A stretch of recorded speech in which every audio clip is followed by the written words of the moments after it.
Friends, आज मैं उन स्टूडेंट्स के लिए वीडियो बना रहा हूँ जो यूनिवर्सिटी एग्ज़ाम में इस साल पहली बार अपीयर होंगे। मतलब कि जो इस समय बीएससी, बीए, बीएससी जो भी ईयर है वो फर्स्ट ईयर में पढ़ रहे हैं। तो कुछ चीज़ों को आपको लिए समझना आवश्यक है एग्जामिनेशन में जाने के पहले। सर्वप्रथम तो मैं ये बता दूं कि अब पहले की तरह से कॉपियां ऑन डिमांड नहीं मिलती कि एक के बाद दूसरी कॉपी, दूसरी के बाद तीसरी कॉपी। अब आपको सिर्फ एक कॉपी दी जाती है। उसका कारण ये है कि अब हर क्वेश्चन में वर्ड लिमिट निश्चित है। किसी क्वेश्चन के आंसर्स आपको 50 शब्द में सीमा में देना है, किसी के 200 शब्द सीमा में देना है, किसी में मैक्सिमम आप 500 वर्ड्स लिख सकते हैं। इस वजह से कितने पेजेस उसमें यूटिलाइज होंगे वो पता रहता है हम सभी को। तो एक कॉपी के बाद दूसरी कॉपी आपको नहीं दी जाती। तो जब भी आप एग्जामिनेशन देने जाएं तो इस बात का ध्यान रखें कि कॉपी मिलते ही सबसे पहले तो आप कॉपी में कितने पेजेस हैं उसको काउंट कर लें। जनरली 32 पेज की कॉपी होती है। उसमें आप देख लीजिए कि कोई कॉपी मिसिंग तो नहीं है, पेजेस कम तो नहीं है या फटे हुए तो नहीं है। ऐसा यदि कुछ भी है तो आप तुरंत इन्विजिलेटर से दूसरी कॉपी प्राप्त कर लीजिए। यदि बाय द वे किसी भूलवश आप उसको उस समय नहीं कर पाते हैं, बाद में आपको पता लगता है कि नंबर ऑफ पेजेस कम है, तो आप इन्विजिलेटर से आप बात करेंगे तो जितने पेजेस भी कम होंगे इन्विजिलेटर वो आपको प्रोवाइड करा देगा। तो जब पेपर मिलेगा आपको तो उस पेपर में आप चूंकि आप 2020-21 के स्टूडेंट्स हैं तो ये उस पे ये क्लियर कट लिखा होगा कि बीएससी पार्ट 1 एग्जामिनेशन 2020। जैसे मैं यहाँ पे डिस्कस कर रहा हूँ, थर्ड पेपर बीएससी पार्ट 1 का है, उसमें सेल बायोलॉजी एंड जेनेटिक्स उस पेपर का नाम है। इन सारी चीज़ों को पढ़ लें। ये पेपर आपको 3 आवर्स में पूरे करने होंगे। 3 घंटे का समय दिया जाएगा और इस पेपर में जो टोटल मार्क्स अलॉटेड हैं वो 50 मार्क्स हैं। ऐसे ही पेपर फर्स्ट होगा, पेपर सेकंड होगा, पेपर थर्ड ये आप देख ही रहे हैं, और पेपर फोर्थ जो कि प्रैक्टिकल का है। ये सारे पेपर्स 50-50 नंबर के होंगे और प्रैक्टिकल्स भी इनके 3-3 घंटे, प्रैक्टिकल्स और थ्योरी भी 3-3 आवर्स के ही टाइम पीरियड के होंगे। इसमें आपको जो नीचे लिखा होगा कि attempt all sections as per instruction, इसका मतलब है कि ये पेपर कई सेक्शंस में डिवाइडेड है, जैसे section A, section B, section C, और हर सेक्शन के शुरुआत में ये लिखा रहेगा कि क्वेश्चंस कौन कौन से क्वेश्चंस आपको करने आवश्यक हैं और उनकी वर्ड लिमिट क्या होगी और कितने मार्क्स के वो क्वेश्चंस हैं। तो इसलिए हर सेक्शन में जाने के पहले आपको उसके इंस्ट्रक्शंस जरूर पढ़ लेने चाहिए। जैसे ये पेपर 3 सेक्शन में डिवाइडेड है, उसमें पहला सेक्शन होगा section A. This section is of very short answer type questions, means जिसके आंसर्स बहुत ही छोटे लिमिट में आपको देना है। जैसे ये क्वेश्चन नंबर 1 है और इसके मैक्सिमम जो आप यूज कर सकते हैं वर्ड्स वो 50 वर्ड्स हैं हर एक क्वेश्चन को अटेम्प्ट करने के लिए।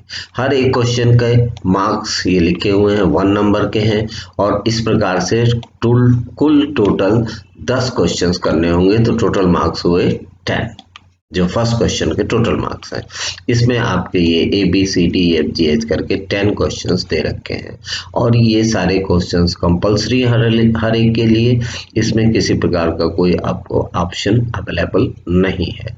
क्योंकि ये मॉडल पेपर है तो इस साल के लिए जो भी महत्वपूर्ण टॉपिक हो सकते हैं जिनसे कि आपको क्वेश्चन पूछा जा सकता है, मैंने उन चीज़ों को भी मेंशन कर दिया है। जैसे इस सेक्शन में आपसे जो पूछा जाएगा वो होगा F1 particle, erythroblastosis fetalis, back cross, test cross, active transport, alleles, Turner syndrome, gynandromorphs, heterochromatin, chiasmata, eugenics. इनमें आप यदि डायग्राम कहीं बनाना है तो छोटा सा आप डायग्राम और उसको लेवलिंग कर सकते हैं और उस मैक्सिमम 50 वर्ड्स में आप उसको डिस्क्राइब कर सकते हैं। जैसे इथ्रोब्लास्टोसिस फिटिलिस है, F1 पार्टिकल है, बैकक्रास्ट एस्क्रास है। इसमें यदि आपके आंसर्स रे डायग्राम के थ्रू भी आप प्रेजेंट करना चाहें तो वो भी एक तरीका आपके पास अवेलेबल है, लेकिन इस बात का ध्यान रखेंगे कि 50 वर्ड लिमिट को आप क्रॉस ना करें। उसमें बेस्ट तरीका ये है कि आप is, am, are, his, have, had इस तरीके के शब्दों का प्रयोग मिनिमम करें और जो शब्द आंसर में उपयुक्त होने चाहिए, ताकि जिससे जो कि आंसर में आने चाहिए उन वर्ड्स का प्रयोग जरूर करें, ताकि एग्जामिनर समझ जाए कि हाँ इस बच्चे को इसके आंसर्स पता है। जो नेक्स्ट सेक्शन है that is section B. Section B short answer type questions के लिए है। शार्ट आंसर टाइप मींस इसकी वर्ड लिमिट होगी 200 वर्ड्स और हर एक क्वेश्चन 5 मार्क्स के होंगे। ऐसे 5 क्वेश्चंस आपको अटेम्प्ट करने हैं तो टोटल नंबर हुए 25। इसमें ये पांचों के पांचों क्वेश्चन यहाँ पर भी आपको अटेम्प्ट करने हैं, मतलब कि कोई ऑप्शन आपके पास क्वेश्चंस में नहीं है, लेकिन क्वेश्चन के अंदर ऑप्शन जरूर दिया है। जैसे क्वेश्चन नंबर 2 में 2 क्वेश्चंस दिए हुए हैं, describe the structure and function of Golgi complex और describe the structure and function of lysosome. इन दोनों में से किसी एक को करना है, या तो इसे अटेम्प्ट करेंगे या इसे अटेम्प्ट करेंगे। इसी तरीके से क्वेश्चन 3 में भी इंटरनल ऑप्शन है, एक्सप्लेन मल्टीपल एलिलिज्म या write a note on Watson and Crick model of DNA. Question number 4 में भी ऐसे ही इंटरनल ऑप्शन है, या तो आप लिखेंगे एक्सप्लेन लॉ ऑफ सेग्रीगेशन या आप लिखेंगे write a note on eugenics. इन दोनों में से किसी एक का आंसर देंगे। Explain linkage with suitable example या आप करेंगे draw a well level diagram of animal cell. इसमें आप एक टिपिकल एनिमल सेल का डायग्राम ड्रा करेंगे, लेबल करेंगे, मतलब डिफरेंट एनिमल सेल के डिफरेंट पार्ट्स का आप नाम लिखेंगे कि जैसे न्यूक्लियस क्या है, प्लाज्मा मेम्ब्रेन क्या है, साइटोप्लाज्म है, माइटोकॉन्ड्रिया है, लाइसोसोम है, गोल्जी कॉम्प्लेक्स है, राइबोसोम्स हैं। इस तरीके से हर पूरे डायग्राम को आप अच्छे ढंग से लेवल करेंगे। क्वेश्चन नंबर 6 है राइट ए नोट ऑन एमनियोसिंटोसिस। यहाँ पे एमनियोसिंटोसिस के बारे में आप लिखेंगे या इन डाउन सिंड्रोम, दोनों में से कोई एक करेंगे। दूसरी बात मैं आपको बता देना चाहता हूं कि पूरा क्वेश्चन पेपर पढ़ने के बाद जब आपको लगे कि सबसे अच्छे से क्वेश्चन नंबर 4 मुझे आता है या क्वेश्चन नंबर 5 आता है, तो जो भी क्वेश्चन करेंगे आप नंबर उसी का डालेंगे। ये नहीं कि कोई आप अपने मन से क्वेश्चन नंबर 1 2 3 4 करेंगे जिस ऑर्डर में आप कर रहे हैं, बल्कि जिस ऑर्डर में आप क्वेश्चन सेलेक्ट करें। जैसे सबसे पहले आप क्वेश्चन नंबर 4 करना चाहते हैं तो इसको आप क्वेश्चन नंबर 1 नहीं डालेंगे, इसको आप क्वेश्चन नंबर 4 डालेंगे, हेडिंग डालेंगे लॉ ऑफ सेग्रीगेशन और उसके आंसर्स लिखेंगे। या आपको सबसे पहले क्वेश्चन नंबर 2 करना चाहते हैं तो क्वेश्चन नंबर 2 आप लिखेंगे और उसका आंसर लिखना शुरू करेंगे। इस तरीके से आपको मैंने बताया कि यहाँ पर भी सारे क्वेश्चंस करना आवश्यक है, लेकिन हर क्वेश्चन में एक ऑप्शन दिया हुआ है, उन दोनों में से किसी एक को करना है। हर क्वेश्चन के मार्क्स इक्वल है, मीन्स कि 5 marks each question is of 5 marks और 5 क्वेश्चंस जो कि आपको करने हैं इस सेक्शन से, तो टोटल इस सेक्शन को मार्क्स अलॉटेड हुए 25। अब आते हैं हम सेक्शन सी पे। सेक्शन सी में आपको 2 क्वेश्चंस करने होंगे और दिया रहेगा यहाँ पर भी 5 क्वेश्चन, मींस इन 5 में से कोई एक 2 क्वेश्चंस आपको अटेम्प्ट करने हैं, सारे नहीं करने हैं, सिर्फ 2 क्वेश्चंस।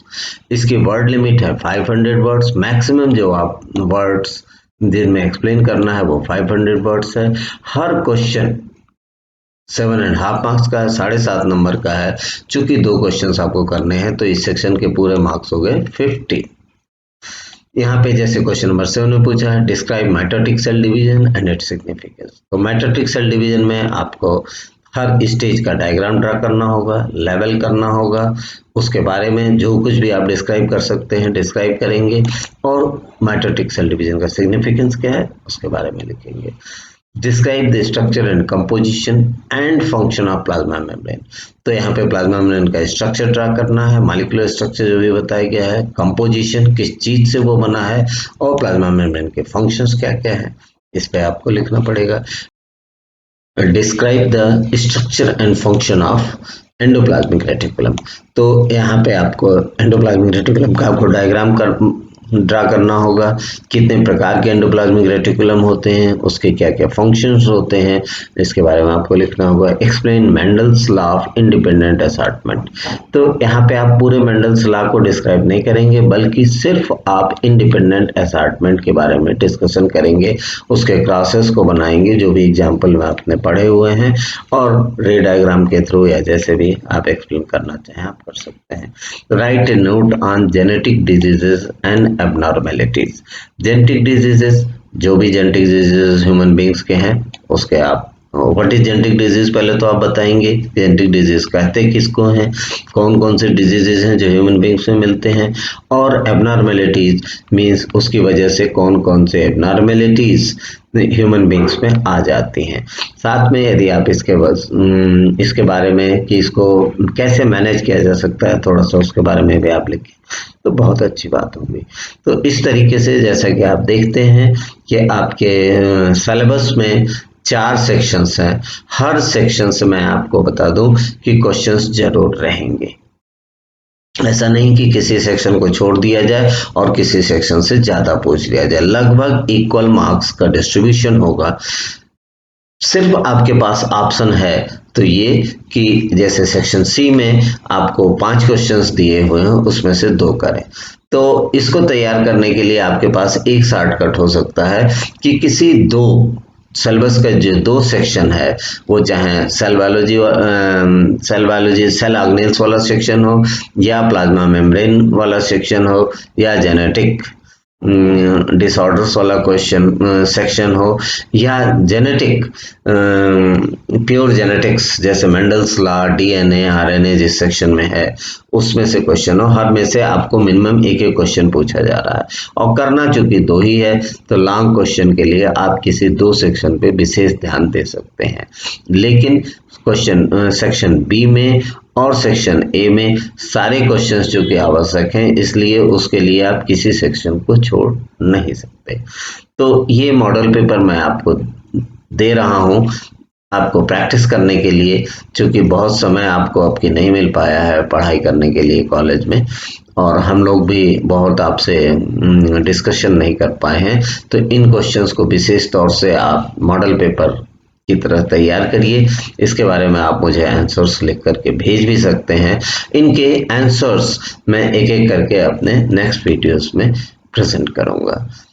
बाकी मैं आपको शुभकामनाएं देता हूं कि आप अपने एग्जामिनेशंस की तैयारी अच्छे ढंग से करिए, और जब भी एग्जामिनेशन हो इन बातों का ध्यान में रखते हुए अच्छे मार्क्स आप प्राप्त करिए।